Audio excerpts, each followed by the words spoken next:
The Grand Duchy of Lithuania was a European state from the 13th century until 1795. The state was founded by the Lithuanians, one of the polytheistic Baltic tribes from Aukštaitija. The Grand Duchy later expanded to include large portions of the former Kievan Rus and other Slavic lands, covering the territory of present-day Belarus, Latvia, and Lithuania, and parts of Estonia, Poland, Russia, and Ukraine. At its greatest extent in the 15th century, it was the largest state in Europe. It was a multi-ethnic and multi-confessional state with great diversity in languages, religion, and cultural heritage. Consolidation of the Lithuanian lands began in the late 12th century. Mindaugas, the first ruler of the Grand Duchy, was crowned as Catholic King of Lithuania in 1253. The pagan state was targeted in the religious crusade by the Teutonic Knights and the Livonian Order. The multi-ethnic and multi-confessional state emerged only at the late reign of Gediminid and continued to expand under his son Algirdus. Algirdus's successor Jogaila signed the Union of Crewe in 1386, bringing two major changes in the history of the Grand Duchy of Lithuania: conversion to Catholicism and establishment of a dynastic union between the Grand Duchy of Lithuania and the Crown of the Kingdom of Poland.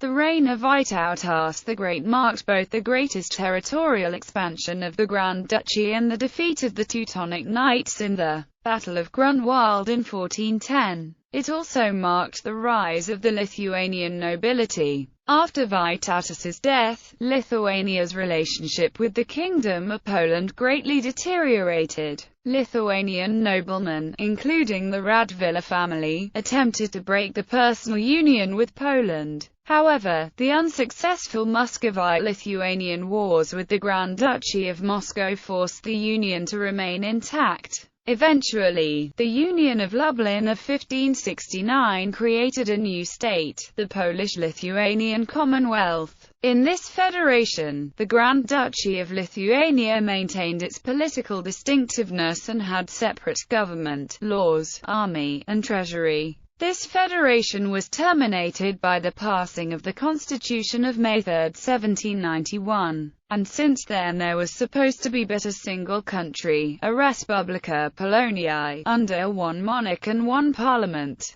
Shortly after, the unitary character of the state was confirmed by adopting the reciprocal guarantee of two nations. The newly reformed Commonwealth was invaded by Russia in 1792 and partitioned between the neighbors, with the truncated state remaining only nominally independent.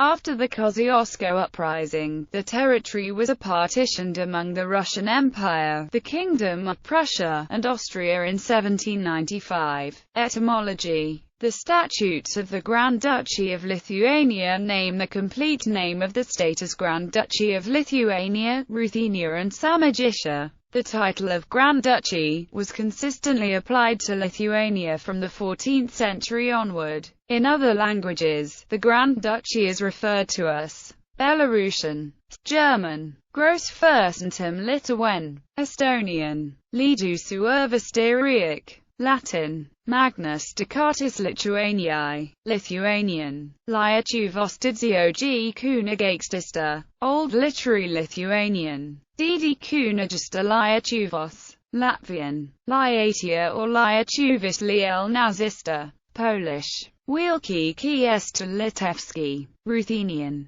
Russian, Ukrainian.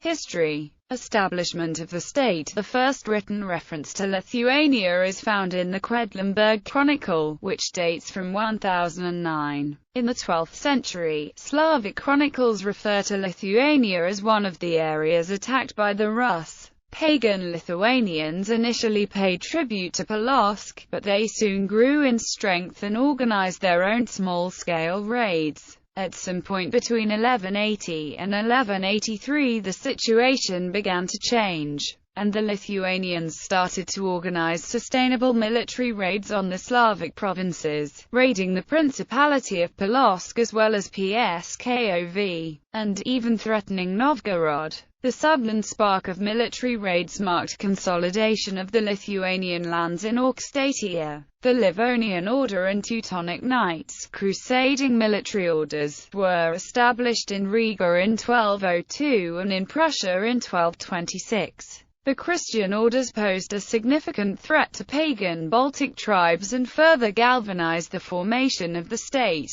The peace treaty with Galicia-Volhynia of 1219 provides evidence of cooperation between Lithuanians and Samogitians. This treaty lists 21 Lithuanian dukes, including 5 senior Lithuanian dukes from Aukštaitija and several dukes from Žemaitija. Although they had battled in the past, the Lithuanians and the Žemaičiai now faced a common enemy. Likely Zivinbudas had the most authority and at least several dukes were from the same families. The formal acknowledgement of common interests and the establishment of a hierarchy among the signatories of the treaty foreshadowed the emergence of the state. Kingdom of Lithuania. Mindaugas, Duke of Southern Lithuania, was among the 5 senior dukes mentioned in the treaty with Galicia-Volhynia. The Livonian Rhymed Chronicle reports that by the mid-1230s Mindaugas had acquired supreme power in the whole of Lithuania. In 1236, the Samogitians, led by Vykintas, defeated the Livonian Order in the Battle of Saul. The order was forced to become a branch of the Teutonic Knights in Prussia, making Samogitia a strip of land that separated Livonia from Prussia, the main target of both orders.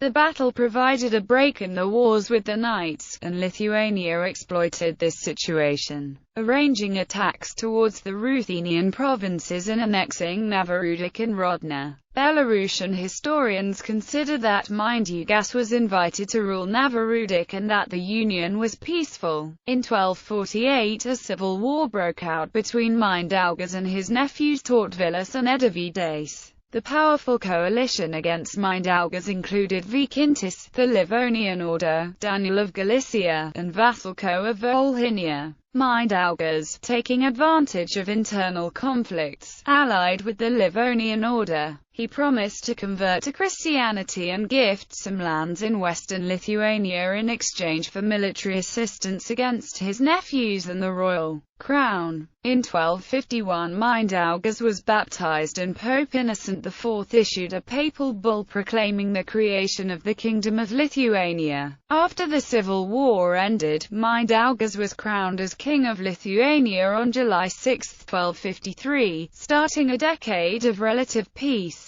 Mindaugas later renounced Christianity and converted back to paganism. Mindaugas tried to expand his influence in Polotsk, a major center of commerce in the Daugava River basin, and Pinsk. The Teutonic Knights used this period to strengthen their position in parts of Samogitia and Livonia. But they lost the Battle of Skuodas in 1259 and the Battle of Derb in 1260. Encouraging the conquered Semigalians and Prussians to rebel against the Knights. Encouraged by Treniota, Mindaugas broke the peace with the order, possibly reverted to pagan beliefs, and allied with Alexander Nevsky of Novgorod. He hoped to unite all Baltic tribes under the Lithuanian leadership. As military campaigns were not successful, the relationships between Mindaugas and Treniota deteriorated. Treniota together with Domantas assassinated Mindaugas and his 2 sons, Ruklis and Rupakish, in 1263, and the state lapsed into years of internal fights. Rise of the Gediminids. From 1263 to 1269, Lithuania had 3 Grand Dukes, Treniota, Vaizvikas, and Sven. The state did not disintegrate, however, and Traidenis came to power in 1269. He strengthened Lithuanian control in Black Ruthenia and fought with the Livonian Order, winning the Battle of Karus in 1270 and the Battle of Aizkraukal in 1279. There is considerable uncertainty about the identities of the Grand Dukes of Lithuania between his death in 1282 and the assumption of power by Vytautas in 1295. During this time the orders finalized their conquests. In 1274 the Great Prussian Rebellion ended, and the Teutonic Knights proceeded to conquer other Baltic tribes, the Nadruvians and Scalvians in 1274–1277, and the Jotvingians in 1283. The Livonian Order completed its conquest of Semigalia, the last Baltic ally of Lithuania, in 1291. The orders could now turn their full attention to Lithuania. The buffer zone, composed of other Baltic tribes, had disappeared, and Grand Duchy of Lithuania was left to battle the orders on its own. The Gediminid dynasty ruled the Grand Duchy for over a century, and Vytanish was the first ruler from the dynasty. During his reign Lithuania engaged in constant warfare with the Order, the Kingdom of Poland, and Ruthenia. Vytanish was involved in succession disputes in Poland, supporting Boleslaus II of Masovia, who was married to a Lithuanian duchess, Gediminid. In Ruthenia, Vytanish managed to recapture lands lost after the assassination of Mindaugas and to capture the principalities of Pinsk and Turau. In the struggle against the Order, Vytanish allied with citizens of Riga, securing positions in Riga strengthened trade routes and provided a base for further military campaigns.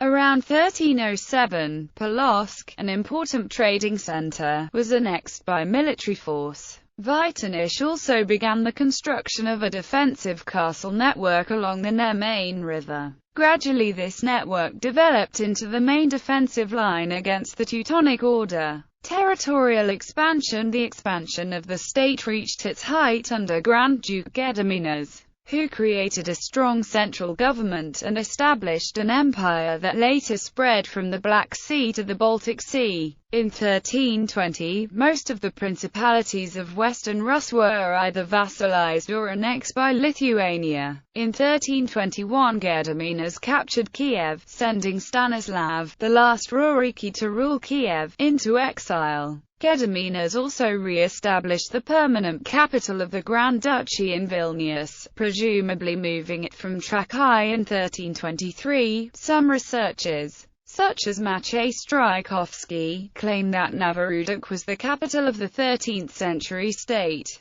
Lithuania was in an ideal position to inherit the western and the southern parts of Kiev and Rus. While almost every other state around it had been plundered or defeated by the Mongols, the hordes stopped at the modern borders of Belarus, and the core territory of the Grand Duchy was left mostly untouched. The weak control of the Mongols over the areas they had conquered allowed the expansion of Lithuania to accelerate. Rus principalities were never incorporated directly into the Golden Horde, maintaining vassal relationships with a fair degree of independence. Lithuania annexed some of these areas as vassals through diplomacy, as they exchanged rule by the Mongols or the Grand Prince of Moscow with rule by the Grand Duchy. An example is Novgorod, which was often in the Lithuanian sphere of influence and became an occasional dependency of the Grand Duchy. Lithuanian control resulted from internal frictions within the city, which attempted to escape submission to Muscovy. Such relationships could be tenuous, however, as changes in a city's internal politics could disrupt Lithuanian control, as happened on a number of occasions with Novgorod and other East Slavic cities. The Grand Duchy of Lithuania managed to hold off Mongol incursions and eventually secured gains. In 1333 and 1339, Lithuanians defeated large Mongol forces attempting to regain Smolensk from the Lithuanian sphere of influence. By about 1355, the state of Moldavia had formed, and the Golden Horde did little to revassalize the area. In 1362, regiments of the Grand Duchy army defeated the Golden Horde at the battle at Blue Waters. In 1380 a Lithuanian army allied with Russian forces to defeat the Golden Horde in the Battle of Kulikufo. and though the rule of the Mongols did not end, their influence in the region waned thereafter. In 1387, Moldavia became a vassal of Poland and, in a broader sense, of Lithuania. By this time, Lithuania had conquered the territory of the Golden Horde all the way to the Dnieper River. In a crusade against the Golden Horde in 1398, Lithuania invaded northern Crimea and won a decisive victory. In an attempt to place Tokhtamysh on the Golden Horde throne in 1399, Lithuania moved against the Horde but were defeated in the Battle of the Vorskla River, losing the steppe region. Union with Poland. Lithuania was Christianized in 1387, led by Jogaila, who personally translated Christian prayers into the Lithuanian language. The state reached a peak under Vytautas the Great, who reigned from 1392 to 1430. Vytautas was one of the most famous rulers of the Grand Duchy of Lithuania, serving as the Grand Duke from 1401 to 1430, and as the Prince of Rodno and the Prince of Lusk. Vytautas was the son of Kestutis, cousin of Jogaila, who became King of Poland in 1386, and he was the grandfather of Vasily II of Moscow. In 1410 Vytautas commanded the forces of the Grand Duchy in the Battle of Grunwald. The battle ended in a decisive Polish-Lithuanian victory against the Teutonic Order. Vytautas backed economic development of the state and introduced many reforms. Under his rule, the Grand Duchy of Lithuania slowly became more centralized, as the governors loyal to Vytautas replaced local princes with dynastic ties to the throne. The governors were rich landowners who formed the basis for the nobility of the Grand Duchy. During Vytautas' rule, the Radziwill and Gostautas families started to gain influence. The rapid expansion of Muscovy influence soon put it into a position to rival the Grand Duchy of Lithuania, and after the annexation of Novgorod in 1478, Muscovy was among the preeminent states in northeastern Europe. Between 1492 and 1508, Ivan III further consolidated Muscovy, winning the key Battle of Vedrosha and regaining such ancient lands of Kiev and Rus as Chernigov and Bryansk. On 8 September 1514, the Allied forces of the Grand Duchy of Lithuania and Kingdom of Poland, under the command of Hetman Konstanty Ostrogski, fought the Battle of Orsha against the army of Grand Duchy of Moscow under Koniuszy Ivan Chelyadnin and Knyaz Mikhail Golitsyn. The battle was part of a long series of Muscovite-Lithuanian wars conducted by Russian rulers striving to gather all the former lands of Kiev and Rus under their rule. According to Rerum Moscoviticarum Commentary by Sigismund von Herberstein, the primary source for the information on the battle, the much smaller army of Poland-Lithuania defeated the 80,000 Russian soldiers, capturing their camp and commander. The Russians lost about 30,000 men, while the losses of the Poland-Lithuania army totaled only 500. While the battle is remembered as one of the greatest Lithuanian victories, Muscovy ultimately prevailed in the war. Under the 1522 peace treaty, the Grand Duchy of Lithuania made large territorial concessions.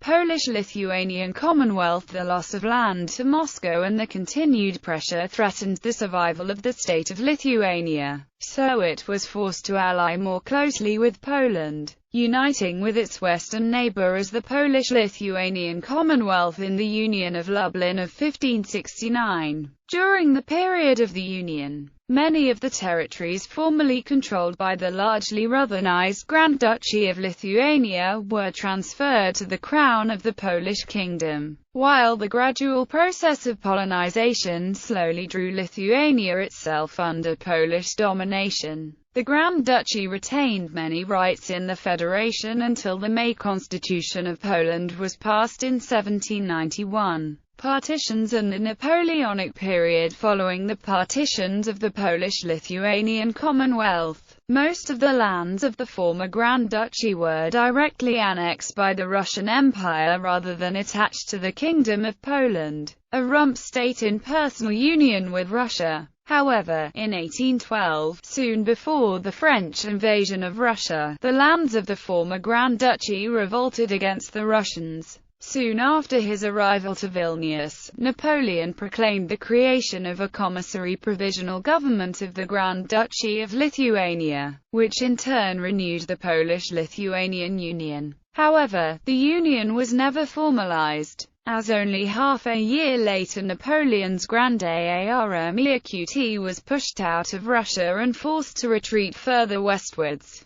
In December 1812, Vilnius was recaptured by Russian forces, bringing all plans of recreation of the Grand Duchy to an end. Religion and culture. After the baptism in 1252 and coronation of King Mindaugas in 1253, Lithuania was recognized as a Christian state until 1260, when Mindaugas supported an uprising in Courland and renounced Christianity. Up until 1387, Lithuanian nobles professed their own religion, which was polytheistic. Ethnic Lithuanians were very dedicated to their faith. The pagan beliefs needed to be deeply entrenched to survive strong pressure from missionaries and foreign powers. Until the 17th century there were relics of old faith reported by Counter-Reformation active Jesuit priests, like feeding zalties with milk or bringing food to graves of ancestors. The lands of modern-day Belarus and Ukraine, as well as local dukes in these regions, were firmly Orthodox Christian, though, while pagan beliefs in Lithuania were strong enough to survive centuries of pressure from military orders and missionaries. They did eventually succumb. In 1387, Lithuania converted to Catholicism, while most of the Ruthenian lands stayed Orthodox. At one point, though, Pope Alexander VI reprimanded the Grand Duke for keeping non-Catholics as advisors. There was an effort to polarize Orthodox Christians after the Union of Brest in 1596,